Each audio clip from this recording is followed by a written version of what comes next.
Bullying can happen anytime, anywhere, and to anyone. A bully no longer needs to be big and strong. Now all it takes is just a few strokes on a keyboard and a punch to the enter button. Psychology professor and expert on bullying Mark Grabe is here to talk about cyberbullying. Thanks for being on the show today, Mark. You're welcome. Thanks. Now, cyberbullying is a new generation of bullying. How does this compare to more traditional forms of bullying? Well, the obvious difference, I guess, is that it's not face-to-face. And some of the mechanisms that would support physical bullying are not necessary. You don't have to be bigger and stronger. So, I mean, it tends to be related in that there's a good deal of overlap.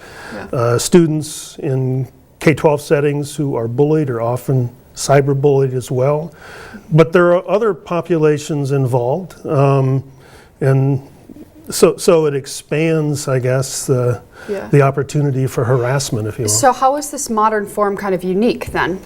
Well, I mean, if you understand how it happens, it's unique because you don't have to be physically present, and that presents some unique challenges, and there's some explanations for why that's the case. I mean, when you bully somebody in person, they know who you are. Right, and there's that problem with cyberbullying that's not necessarily the case. You don't have to see their reaction, and that allows you some protection from the emotional reaction. There's some distance there. So these are, this kind of thing of anonymity and separation are usually used as some of the explanations for why it happens. So can you kind of tell me some of the similarities between regular bullying and cyberbullying then? Well, the kids who get picked on are often the same. If you are unique in some way, you're more likely a victim. I guess that would be a similarity. So we pick on people who are different. And that's... Yeah, you were kind of telling me, you and a grad student who actually taught a class last fall at the University of North Dakota wrote a book together called Cyberbullying, the Global Playground. Well, we have a chapter in the book. Okay, yes. Can you tell me a little bit about it? You were telling me kind of that the U.S. is very different with bullying as opposed to other countries. Well, so some of the logic is if you're trying to understand the problem of bullying, if you can find places that it's common and you can find places that it's not so common, and you can try to understand the differences, maybe that will give you things to change, right? So the whole notion of the book was to do similar things or understand cyberbullying in different countries, look for differences in prevalence and differences in associated factors, and so different authors from different countries who were engaged in this kind of research submitted the chapters. And very cool. Just to make it clear, I'm not the primary author. My interest is more in the use of technology in schools. Brett is a forensic psychologist, and he's more interested in school violence. So that was kind of the collaboration. Okay.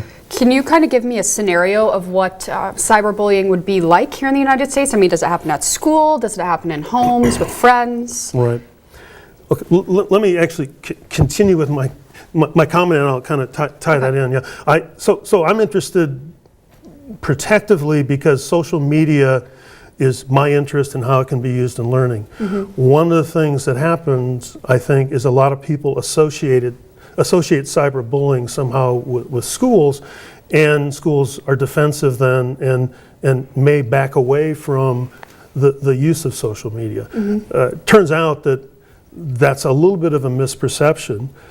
Kids know each other through school, but cyberbullying, unlike bullying, is very seldom actually occurs within the school. So less than 5% of incidents in terms of if we can find out where they originated from actually happen in school, that tend to be in homes. Yeah, that's interesting because a lot of times I feel like they teach that kind of things in schools, but it's not enforced as much as home. Well, that's possibly a solution. If you're going to say we need to address this problem, what's an efficient way to get at a given age group? Well, obviously school's an efficient. Well, there was another solution you had told me about as well. It was some kind of application. Can you tell me about this phone app that you were? Well, right. You look for all kinds of solutions. a really extreme solution schools employ is to filter or block things. So like many schools will not allow students to use Facebook. Well, It's weird, yeah. right. Well, Facebook wouldn't necessarily be an application I would promote educationally, but it is there and it's an example of blocking. So that's a technological solution. The solution I think I told you about is an app that goes on a phone. It's called Stop It. And what it essentially says is if you experience something negative, first of all, you need to know how to capture the screen of your phone. So if it's a message, if it's a picture, Screenshot it. yeah, screenshot it, right. So collect it. And then this app is predetermined to send information to different sources. And so you can send it, if the school provides it, the school will set up a connection in the school, and so you can submit it and they have that information. If you're a friend of someone this happens, you can send it in anonymously. So that's kind of the idea. Yeah, that's great. That's great. Kids should probably download that on their phones. I think so. Yep. All right, well, thanks for being on the show with Sure, us today, you're welcome. Mark.